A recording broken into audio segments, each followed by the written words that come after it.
These are motion activated LED lights that you can light up any little dark places that you have that you need some extra light. We use them under our beds in our storage area, our garage area. They are great. A little bit of activation, the lights come on, you can see. They have adhesive tape on the back of them, so just peel off the paper, place them wherever you want to put them, and they're not that hard to remove if you don't need them anymore. These are perfect motion activated LED lights. They go off and they cost $9. This is called the Quick Connect. You see how you take this down, you release it, and it goes up nice and tight? This is well worth the investment. So, gotta get down here, get on my knees. I gotta go through what they call the mouse hole. Go through there, get this hose around, take it up, go through there, come on up, come on up, come on up. And now we're gonna take it down and let her go up. And we're good. We had a problem. The cabinets, when you would open them up, things would fall on you. They would just rattle around in here and fall. But these tension bars, adjustable tension bars, they come in a package of 4. You just unscrew this, make it as large as you need it to be, and you put it in your cabinet. And same thing with this cabinet. We have 2 of these. Put this in here. Then when you open the door, things shifting around when you're traveling, it's not going to fall out. It was always an adventure to open the door. You had to protect yourself because things were going to be falling on you. So hopefully we have finally solved that problem. Have you ever been riding down the road and you've got a lot of rattling going on?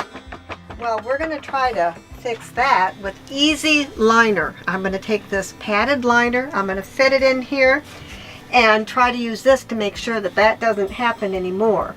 Another way of doing it is just hot pad holders, towels, everything you can put in there to keep things from rattling. So I'm going to use this. I'm going to fit this, put this in here and take care of some of that rattling. 18.5 by 13.5. It's a little sticky, padded, it's sound dampening. It's supposed to keep things from sliding around and bumping into each other. I'm going to make this for the lid. That should work on that. It'll help with the noise.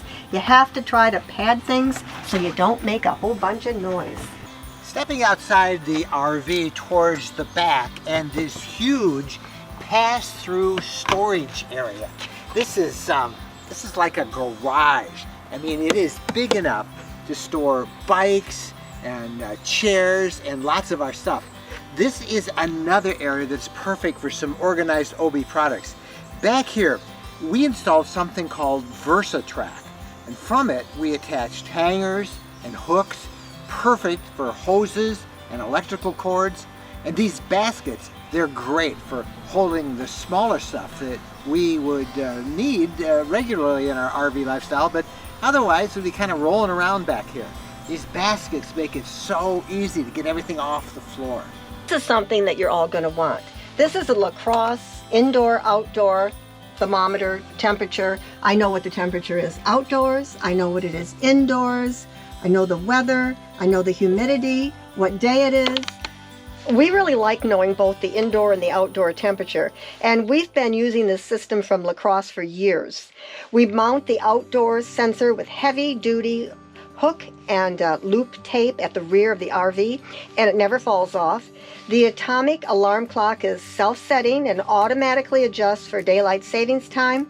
Besides the temperature, it also shows humidity. We think this is a bargain at $52.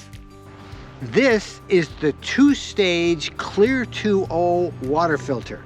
There's 2 parts to it. This one is the Dirt Guard, and it removes sediment, sand, silt, rust that you'd pick up from a campground water faucet. The second part is this. This is the inline filter, and it basically just screws into this, and then this goes, of course, on the faucet.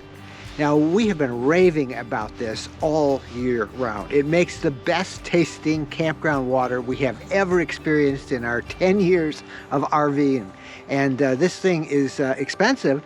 The Dirt Guard costs $40 and this costs about $25. They use a solid carbon block, which really filters the water.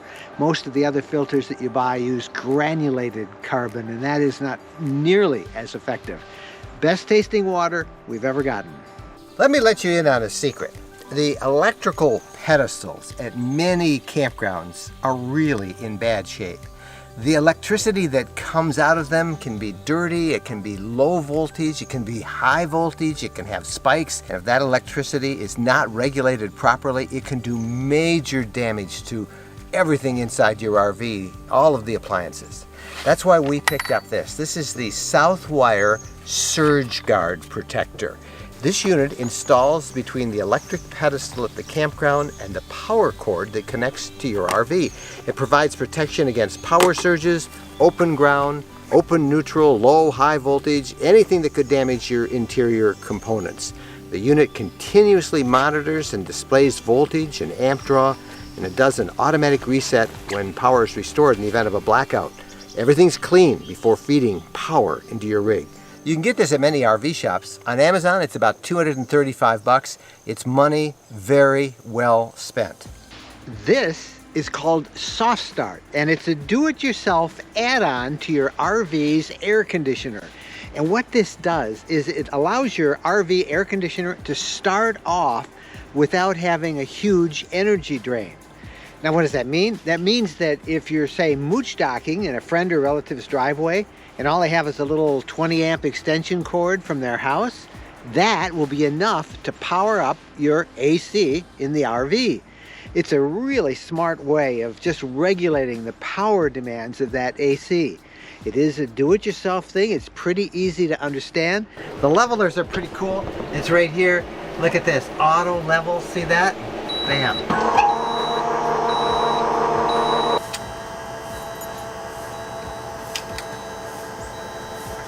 Now, the Wonder is technically a Class C RV, but for marketing purposes, it's known as a B+ because it doesn't have that huge front overhang seen on most Cs.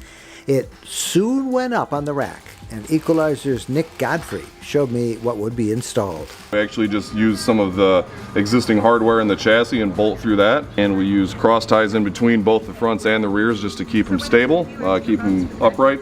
And everybody's going to want to know what's all this add to weight. As far as weight goes, we're estimating this system with hardware and full of fluid in the neighborhood of 125 to 130 pounds. So you're not adding anything too terribly significant to the weight of your coach.